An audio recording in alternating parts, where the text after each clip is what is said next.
She was a Russian beauty queen no one in Malaysia had ever heard of, until she suddenly became their queen. A secret wedding, a shocking abdication, and then a divorce that raised more questions than answers. But what happened next is what truly stunned everyone. Because after losing the crown, Malaysia's former queen didn't just disappear. She became one of the most mysterious women tied to a royal scandal in modern history. And even today, the truth about her life after the divorce remains deeply unclear. Let's find out more. Only on Empire Elegance.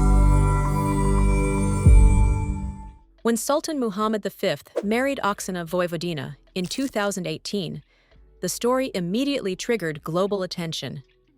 But here's what many viewers overlook. This was not a celebrated royal union.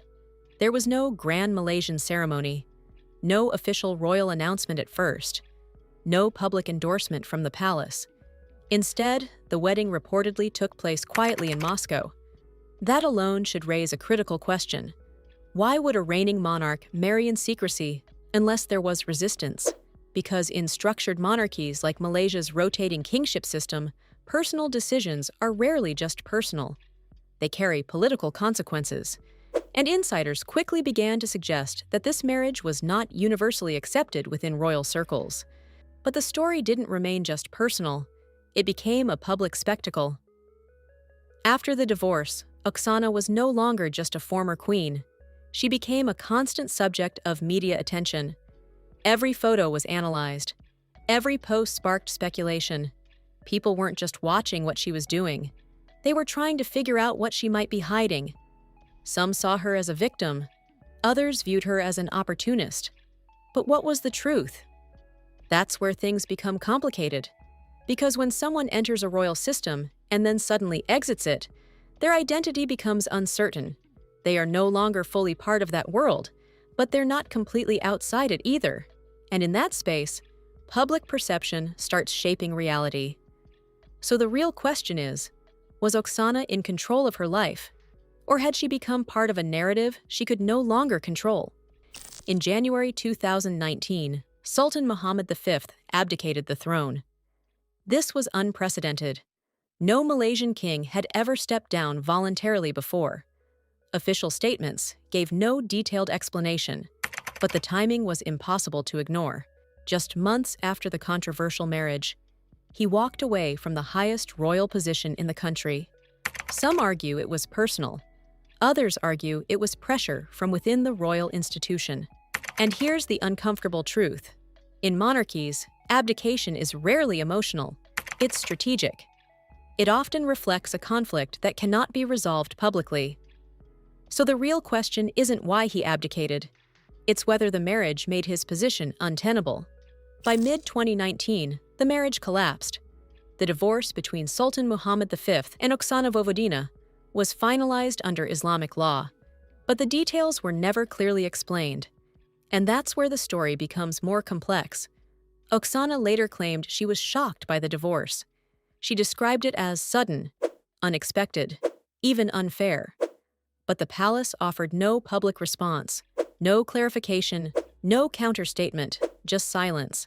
Now pause for a moment.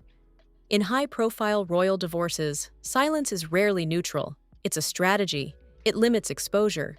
It avoids escalation, and it keeps control of the narrative, which suggests that what really happened behind the scenes may be far more complicated than what was publicly shown.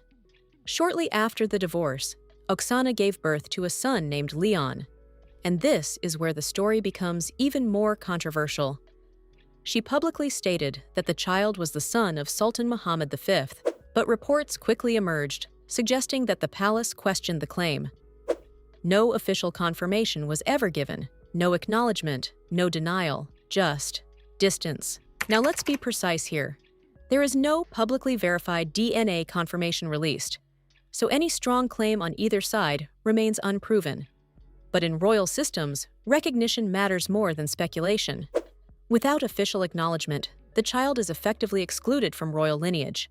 And that raises a difficult question. Was this about uncertainty or control?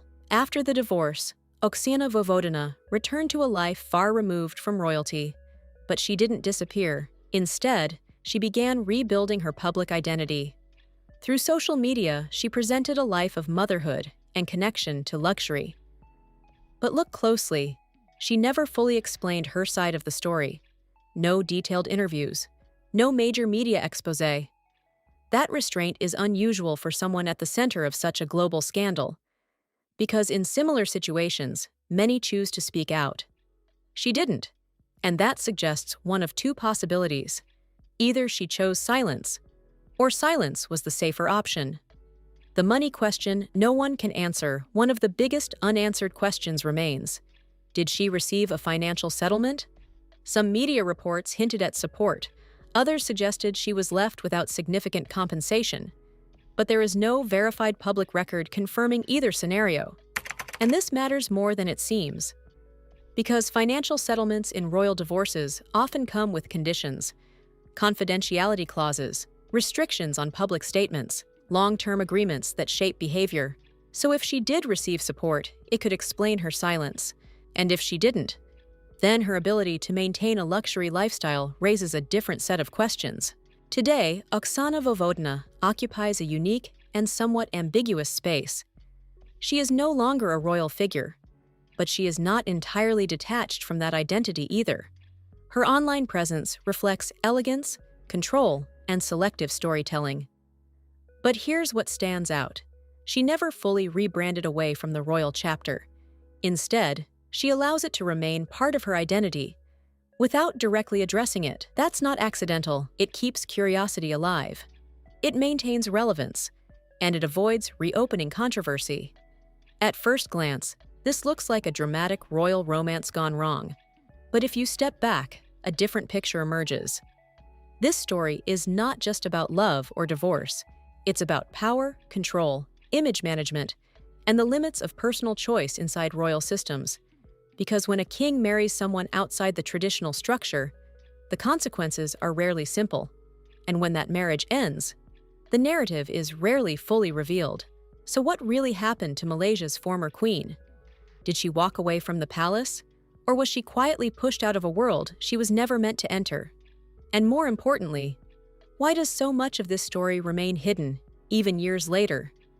Because in royal scandals like this, the most important details are never the ones you see. They're the ones carefully kept out of sight.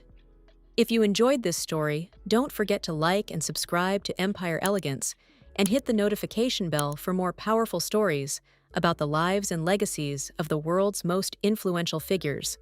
Thanks for watching, and we will see you in our next video.